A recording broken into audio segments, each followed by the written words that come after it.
you have a story, you want a reading, you want me to help you with your life, you have a health problem that you can't put your finger on, and you're like, why is my shoulder constantly in problem? And you want me to read it and you want me to get into it. I'm not that medical expert, but I can tell you where the emotion is attached to it. I think you'll be surprised at how powerful that is. So I would love to hear from you. Go to lisawilliams.com/podcast-guest and we will get you on the show. Hi everyone. Before we begin, I want to let you know that this podcast is for informational and inspirational purposes only. The advice and insights shared here are based on my personal experiences and expertise, but they are not a substitute for professional, medical, psychological, or business advice.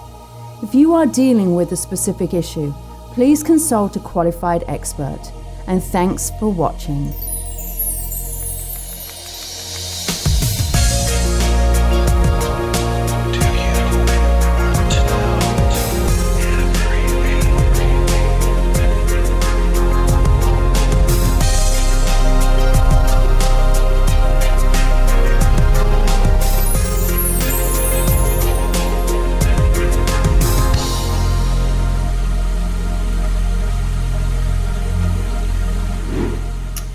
Hi, and welcome to Hope, Healing and Transformation. My name's Lisa Williams, and are you stuck in a cycle? Let's talk about being stuck in a cycle. You know, whether it's a toxic relationship, a painful past, or a situation that you just keep getting pulled in and pulled in. Well, today, this episode is for you, okay? We're going to be talking about the power of your mind, how your brain keeps you constantly trapped, and most importantly, how to train it to set it free. Because that's the most important thing, is we want to set you free. I'm going to tell you, I've been there. I have been in a very, very bad relationship before. I constantly kept going back and kept going back and kept going back. And honestly, people were saying to me, why are you doing it? And the real reason was because I couldn't find a way out. And what I had to do was navigate my own way. And I'm going to tell you, it was hard. It was difficult. I struggled with it. And so if you can relate to this, if you are thinking, I'm in a bad relationship, I'm in a toxic environment, I need to break some chains, this is the message. This is the podcast for you. So like, share, subscribe, share it with those people, and let's see if we can't change your life and give you the life that you truly, truly deserve. The catchphrase or the term that I have been saying a lot is you are the most important person in your life. Well, I will tell you it is absolutely true. The reason why it's true is because you have to make sure that you are putting yourself first, because no one else is going to. You can't put yourself in front of your children. You can't put yourself in front of your spouse, your parents, or anything, because you cannot give from an empty cup. If your love tank is not full, you cannot give from that place. What's going to happen is you're going to struggle. Now, let me explain the science behind all of this, because actually it's scientific. And then I'm going to show you some practices on how we get out of it. Well, the science behind the brain and the nervous system. So your brain is a machine. It's a computer. It is data-driven. Your brain is constantly looking for logic and confirmation that you are on the right path. Let me explain this. If you are buying a red car, and when you are buying a red car, you are going to look for the signs. You're going to be wanting to know that you are buying the right red car. And then suddenly all you see is red car after red car after red car. Well, that is what is called confirmation bias when it comes to your brain. When you're in a toxic situation, Even when you know, deep down, because you have tried to be your own best friend and you have said, I'm not going to do this anymore. And you have said, I am going to get rid of this relationship. I'm getting out of it. When you know, your brain is going to constantly fight to keep that connection because it's wired for safety. Your brain is wired to keep you in a place that is safe. It's not because you're not strong enough, because trust me, you are. It's not because you haven't got the tools, because there's tools everywhere. It's not because you haven't got the knowledge. Google's an amazing thing. There are so many things that you can do, but it's our mind that keeps us because we're wired for safety. And a lot of people say to me, why am I in this bad relationship and then I'm in another equally bad relationship or potentially worse? And it's because you have known your safety. If you know what is coming and how to cope with it and how to lie your way out, to get out and navigate out of a situation to keep you safe, you're going to actually navigate that throughout. So therefore, you know the type of person that you can handle, which is why when you have a situation and you're in a relationship that is, I don't know, fantastic and they are not abusive and they are health and it's the healthy environment, here's what happens is you're looking for the problem. You're looking to try and find where's the problem. There's something wrong. This is actually not good for me. It doesn't give me that, that excitement. Well, of course it doesn't. That's because your nervous system settled down and your nervous system's gone,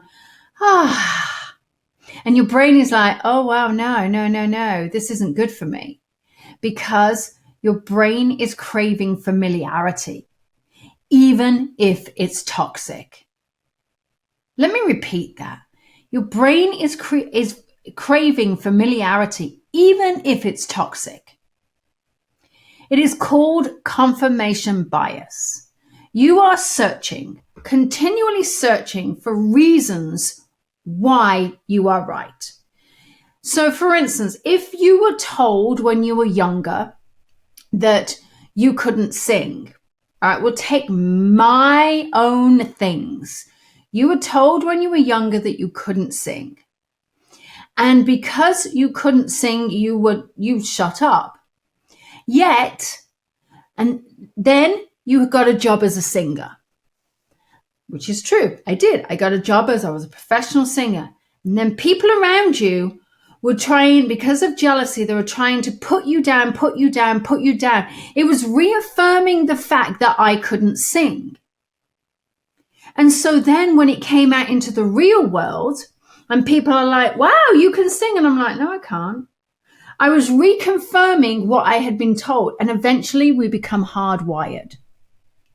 Now, some of you might be saying to me, well, how do we become unhardwired? Well, this is a tough thing. It's not easy. And I'm going to absolutely give you some examples shortly on how you can rewire your neural pathways to make you feel safe, even though you're not looking for those things that have kept you safe in the past, like that toxicity. So we're constantly searching. The brain searches for reasons. Let me give you an example here. I was fearful of doing podcasts. Fearful is probably a little bit too much of a word, but I kept thinking I'm not good in front of the camera. The reason why I kept feeling that was because every TV show that we had been putting together, if you know TV and you jump through hoops, it's everything else and you're like, oh my God, and it's all onto TV network. So I had these amazing TV shows and then suddenly it all stopped. Well, that was because psychic mediums, it had been done. We needed a new way of doing it. And I went on and carried on. But at that point, I got into toxic relationships and I was told you'll never amount to much, which reconfirmed what my teachers had told me, what some things had been told to me in my childhood. Then my exes had told me that. And then it had been reconfirmed by what I thought my narrative was. The TV shows didn't want me. It wasn't. It was just the way that the TV market was going. And so suddenly coming into doing a podcast and being right in front of you, if you are watching on YouTube or if you're listening on Spotify and Apple, then obviously you're listening. But what you're actually, I had to kind of get back into it. I had to start thinking, oh my God, but something has become so natural for me to be in front of the camera. It always has. It's like a muscle memory. And so therefore now, it's like my memory has gone back into when I was in front of the camera. I'm searching for those connections. I'm searching for the data that tells me it's okay. Your brain is searching for the data that tells you you're okay, which means if you have constantly been in a toxic relationship, you are going to look for that. Now, let me explain this. Your nervous system is on high alert. It's keeping you in survival mode. That's all it's doing. And so what happens is, let's say, I'm just going to give you an example. And if my example relates to you, I'm not reading you, I don't know you, or I'm just coming out with an example, but these are real life examples or real truthful examples. You may have had a situation when you were much younger where you were in a volatile family situation. You were learning to be on high alert and your nervous system was in flight or fight mode. You were in that survival mode. Your parasympathetic nervous system was on high alert. And this is what happens. I'm a military spouse and I see a huge amount in the military. So I'm going to talk military right now. High alert. You're trying to then escape your family environment. Escaping your family environment then means you're going into the military. Particularly, maybe you're going into the police. Maybe you're going into another first responder job. As a first responder, you are then trained to be on high alert. Your nervous system is absolutely kicking in and you are in this high alert situation. My husband will say to me all the time that he sees kids of 19, 20 with PTSD. Now, we actually talk about this all the time, and people say, well, they haven't been in combat. Well, you don't have to be in combat to have PTSD, post-traumatic stress disorder. What it is they've gone from one high-stress situation going into another high-stress situation, and then into another high-stress situation. And then you get into a toxic relationship. All of these high stress situations are reaffirming that it's okay to be on high alert. It's all okay. Now let's look at what chronic stress is doing. It's increasing your cortisol. It leads to anxiety. It leads to exhaustion. It leads to an inability to relax. And so here's what happens is people disassociate.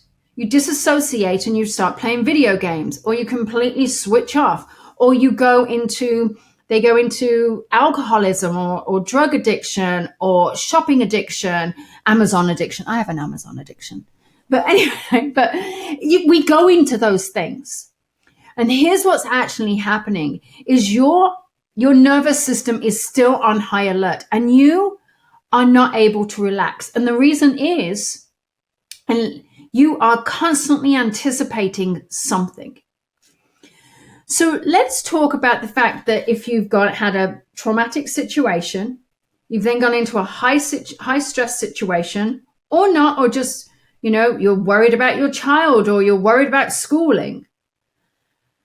You are not able to relax because you're constantly anticipating a message, a call, or a sign that tells you that you are still energetically connected to something, or that the data is correct, that this is what you relate to. And so honestly, what happens is you are constantly reliving or living and reliving your past.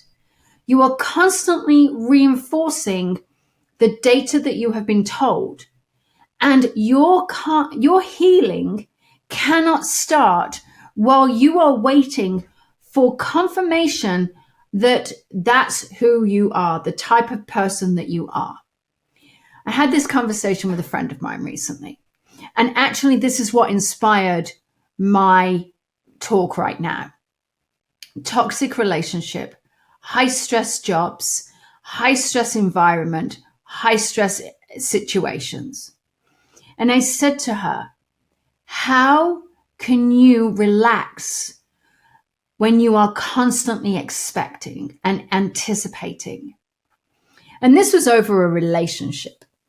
And so if you're in a relationship where you're constantly attached to this phone and you're waiting for a text message to come in, listen, I've done it. What you're doing is you're constantly living on high anxiety, high anticipation, high stress. Because even though you know you have no emotion and your emotion towards this person has completely changed, what actually you're doing is your brain is still waiting for a text message, a message, something, an email, a reminder that you are not who you keep telling yourself you are. You're not a good person, or you're not this, or you're not that, when actually you really are. You are. So if you found yourself in a very, very negative situation, relationship, let's pinpoint relationship, because I'm sorry, I see it every single day in readings. If you are in a toxic relationship and you can't seem to get out because you're like, my heart says we're supposed to be together. You know you are angry. You are pissed off at that person for whatever reason. You are absolutely angry, but your brain is constantly saying, I need to, I should be. And then you're watching your phone. What you're doing is you're waiting for that to happen. If you do not block, or if you do not delete their number, or whatever it is, or delete that information as soon as it comes in, what you're doing is you are constantly keeping your nervous system high, and you are reaffirming what they have said. You're keeping that connection really strong to that energy. When I went through my past relationship, it was a very public ordeal. I was in a relationship, and the person posted on Facebook and online to all of my people, I can't believe that they've broken up with me, blah, blah, blah. It was a very toxic environment. Meanwhile, they are spreading love and sharing love. But if you had lived with what I went through, it was a really toxic space. Toxic to the point that it still triggers me now. Toxic to the point that I still don't really say their name. And I will still say to my friends, and I've got one friend particularly, I actually say, hey, can you not say that because it reminds me of this situation? And when I was healing and trying to get through this, there was constantly a barrage of text messages that was telling me, you don't love the way that I love you. You don't do this the way that this. And it was a lot of gaslighting. It was a lot of manipulation. It was a lot of narcissism. And what I had to do, and this is what I personally did, every time a text message went through, and it was before we had any of these fancy things that you could swipe it off the screen and everything else, is I would open my text message, screenshot it quickly, and delete it. I wouldn't read it. I wouldn't be tempted to. And then I would delete them from my text messages. Why would I delete them from my text messages? And it was because I was anytime I open my text message, I would see their name. And I had to remove their name from the top of my list. They were definitely not the people I wanted to see at the top of my list. And when I was in a strong space, or when I was with a group of friends, or when I was talking to somebody, I literally could say, can you check these messages and paraphrase what it says? And if you don't think I need to know what it is, then I don't want to know. The reason why I did that is I still wanted to know the context. I still wanted to know what their state of mind was and what I was walking potentially into. But what I actually needed is it to be said in a different voice with different energy. And now we have the ability to block. And now we have the ability to redirect our emails. And so when we are not blocking that toxicity, what we are doing is we are keeping ourselves in this place of anticipation. This is one of the greatest stressors in everybody's life. You can put your phone onto grayscale, you can turn it off, you can put it onto your focus modes, you can set timers that you can only have on your screen. And this is what's going to help you. But if you are in a toxic relationship, please know that it is not easy to get out of. Having said that, you have the ability to do it. You've just got to stick with it. And sticking with it is very, very powerful. And it's what we're doing is we're starting to retrain our mind. So there's a couple of ways that you can do it. One of my favorites is when I start circling into and I start getting into this, like churning into my mind. What I actually do is I start singing a song. I start singing a song and I just go off on a tangent. And it's changing my direction. It's not letting me go down a rabbit hole. I have personally even given my phone to somebody and let them, let them delete the text messages. They'll paraphrase what it is, but I need to know what that person has said, but they'll paraphrase it for me. I find personally for me, when somebody else is reading an email and they are giving me the synopsis of it, it is less confronting and has less anxiety towards it, especially if it's someone who I struggle with. So you'll find your own techniques. But what we're doing is we're constantly looking at it, looking for data, looking for it. Now let's remember this. Your voice is the loudest voice that you hear. It is the voice that you constantly listen to. It is the voice that is telling you and reaffirming all of the things in your childhood that you have been told. Your voice has to also change. Positive talking to yourself, self-affirmation. I'm a really good person.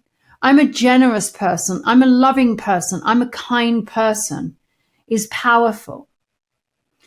These self-sabotaging phrases such as, oh God, I'm just silly really. As easy as it was saying, as off the cuff as it is, oh, don't worry about me. No one ever worries about me.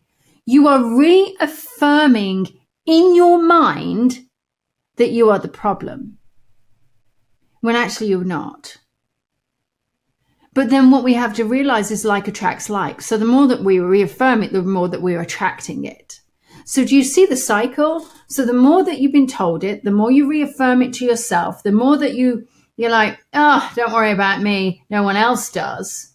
Then you're telling yourself that you're not worthy. You're telling yourself you're not important. And when actually you should be saying to yourself, you know what? They might say that, but I'm the most important person in my life. I'm really important here. So the word is no. Because what we're doing is our brain is going to search for every reason to believe what you have been told. It's just the way it is. It's just exactly what it is. So let's talk about how we retrain your blind. So we have to literally block things, all right? When you are blocking that person, you're blocking a situation, you're stopping yourself from going to the store that you met in. You have to rewire your whole thing. Some people say, Lisa, I can't not drive past this place. Sure, there's a different way. Yes, it might take me an extra 10 minutes. But until you have calmed your nervous system down and you have allowed your body to relax, then avoid that place. Block it, stop it, redirect. Because what you're doing is it's keeping your nervous system in high stress. Every time you see that person's name, every time you say that name, every time you start going down that pathway, whether it's a work or a situation, a family member, you are still keeping your brain in this high stress, high alert, and it thinks it's in danger. Blocking isn't about blocking them. It's about reclaiming your peace. It's about finding peace for you. Now, the other thing is cutting all ties, especially in a relationship. I will absolutely, or have absolutely said to my friends, this is what's happened. And I remember doing it. I remember doing it on a Facebook post. I chose all of my friends that I knew this person. And I put one post out and I tagged absolutely everybody in it. And I said, if you are reading this, then this is what is happening and this is what I need. And so I told them exactly what I needed. And that meant I didn't want to talk about them. I don't want to know what's happening in their life. I don't care about that. I don't want to bring up past relationships. Unless I bring it up, I don't want to go there. And honestly, that was me respecting me.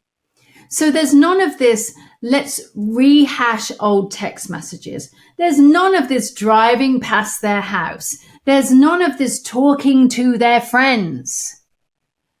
It's about that's going to keep you in this absolute cycle.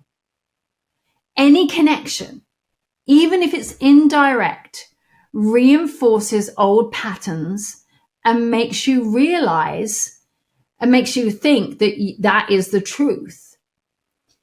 We have to stop it. We have to stop. So stop doing that. You can look at the old text messages later, 6 months down the line. You can reminisce for sure. You can absolutely look at old photos when you're in a different way. But right now, if you're in the thick of it, and I encourage you, if you're in the thick of this, or if you know someone that's in the thick of it, send this podcast to them. Because this is when they need to hear it. I used to say to my best friend, Janie, keep me in the zone. Keep me in the zone. And the zone meant I needed you to tell me what they were really like. That's what I needed. Now, we have to also outsmart your brain, okay? So your brain is going to search for reasons to reach out to that person or to connect in or to see what's going on. Your brain is going to want to find reasons. I'm worried about them. I'm guilty. It wasn't my fault. I want to see if they've got somebody else. I want to see whatever. Okay? Doesn't matter. And the fact that I've seen it where people say to me, well, they must be thinking of me because they're wearing the shirt that I bought them for their birthday. Well, in their mind, they're wearing a shirt they like. You're reading into it. And it's not your fault. It's just the fact that your brain is searching for data that reinforces something. And so what we want to do is we want to interrupt the pattern. We want to interrupt this pattern. We break this pattern. And this is where, and truly, this is what I do, and I've said it, when the urge comes to look at their posts, their Instagram posts, their TikTok, their there's social media, pick up the phone, read old text messages, whatever it might be, discuss a circumstance, thrashing it out. Get up, move your body, do jumping jacks, say no out loud, sing a song, go for a walk, do something active, take the dog out, play with the dog, do something.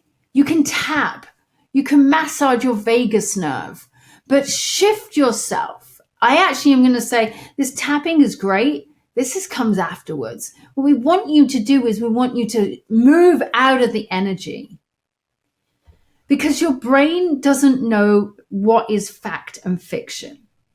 The more you're going down a pathway and the more that you're starting to think about this, the brain starts to think that that's truth. Your brain does not know what is real and what isn't. That is how compulsive liars believe their own lies. And the more you repeat it, the more it starts reaffirming that this is what happened. Okay? And the more you start going down that pathway, the more you start believing it. And so what you need to do is you need to stop the cycle. Get up and move. Get up and walk. Get up and do jumping jacks. Get up and play the piano. Get up and sing. Get up and distract yourself. Get up and make a phone call to someone else. Because now you're starting a new neural pathway, and it has to be physical. It has to be something that you are actively doing. Now, the other part is you've got to trust this healing process. Listen, guys, I would love to lose another 10, 15 pound. But this 10, 15 pound didn't come on overnight. It came on over a period of time because I was like, I'll just let that go. I'll just let that go. All right. True story.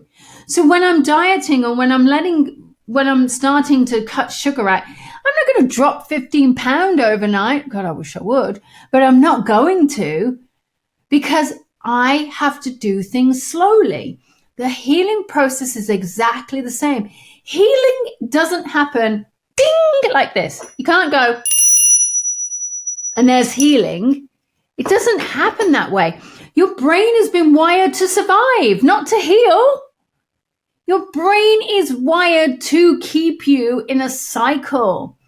And what we have to do is you have to teach your brain, yourself, how to be safe without this person in your life, without this circumstance in your life, without this job in your life. And that is where professionals come in. There are so many people that are turning to psychics and mediums and healers, thinking that we are a one-stop shop. Now, have I been doing this 30 odd years? And yes. And have I gone through my own healing? Yes. And have I got techniques that, yes. And have I been training with therapists? Yes. And have I got certified in certain things? Absolutely. But it doesn't mean that I am a specialist in real, like EMDR. I'm not a specialist in that.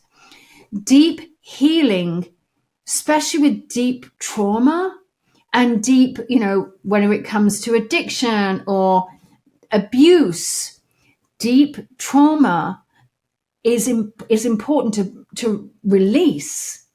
My speciality is recognizing where it is in your body and releasing it from your body. Professionals are out there. Work with therapists. Work with people who are experts. And here's the thing, and this is what I hear time and time again. It's expensive.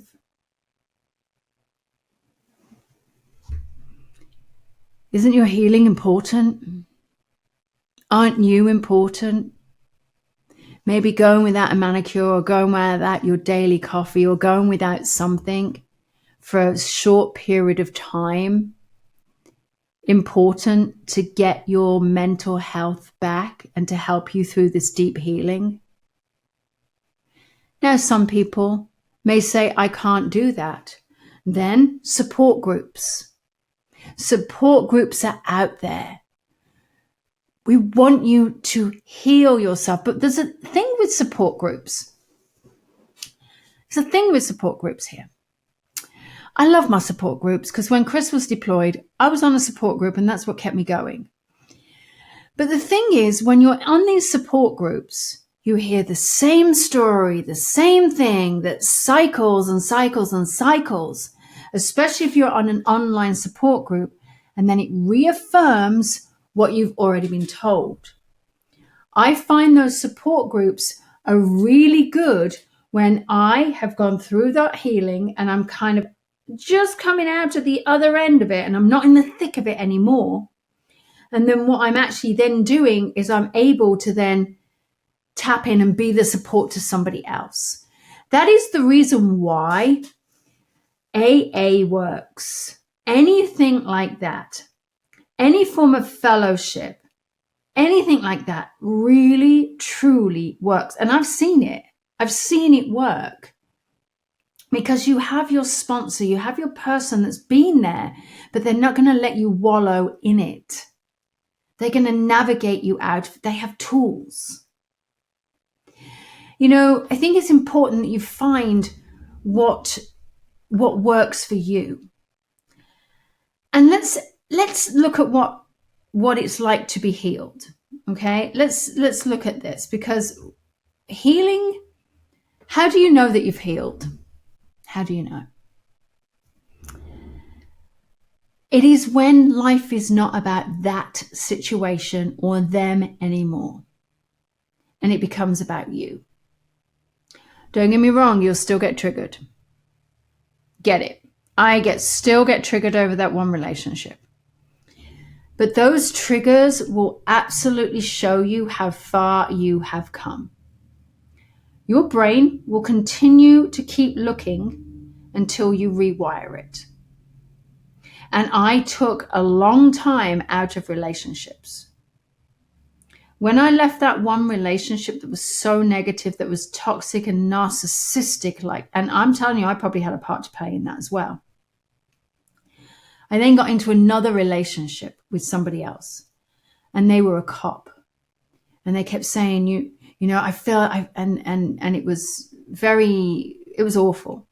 And they were building it up, and they were also not really, they were intuitive or a psychic medium, and they would say, you know what, the psychic in me says this, but the cop in me says that. You're in danger. So I'm latching onto them, where actually I didn't really want to latch onto them at all. But they were reaffirming what was going on in my head or what I was thinking into. And so I had to distance myself. This is when you have to commit to yourself more than you've ever committed to them. You have to commit to yourself more than you've committed to that person or that job. You are the most important person in your life. Healing is always in your hands, no matter who they are, what circumstance it is. Healing is in your hands. It's time to block them. It's time to cut ties. It's time to retrain your mind. It's time to break the cycle. Some of you might be sitting here and going, how do I do it with my mum that needs me? It's a hard thing. But if you're starting to see the pattern of their language, pivot out of it. Start finding things where I'll say, wow, the weather's nice. And I change it. I change the pattern. I choose when I go and see them. I'll choose when I feel strong enough. I find a support person that I can vent to. You've got to train your mind and break this cycle. You don't owe anyone access to your peace. If they didn't pay rent, you're not going to let them in. They're renting space in your brain. They haven't paid for it. So stop them. So I'm going to say to you here, share this episode with someone who really needs it. Tag me on social media. Let me know what resonated with you. Let me know how I can help you. And I would love to know what your things are that you break your pattern. What are your techniques? These are the things that will help you have freedom in your life. Feel peace. Remember to block. Don't get into the guilt, shame, or blame. And start putting yourself first, because you are the most important person in your life. My name's Lisa Williams. Thank you for joining me on Hope, Healing and Transformation. I hope that this has helped you. I really want everybody to realize that they are special, that they deserve the love that they can have, and that you don't have to keep going down the same pathway, the same cycle. But remember, your voice is the loudest voice that you hear. It's time to stop. No matter if someone else is talking to you like that, you don't have to talk to yourself like that. So I wish you lots of love. And I'm sending you big, warm, squishy hugs. Until then, have a lot of love for yourself. And remember, there's always hope. You can always heal.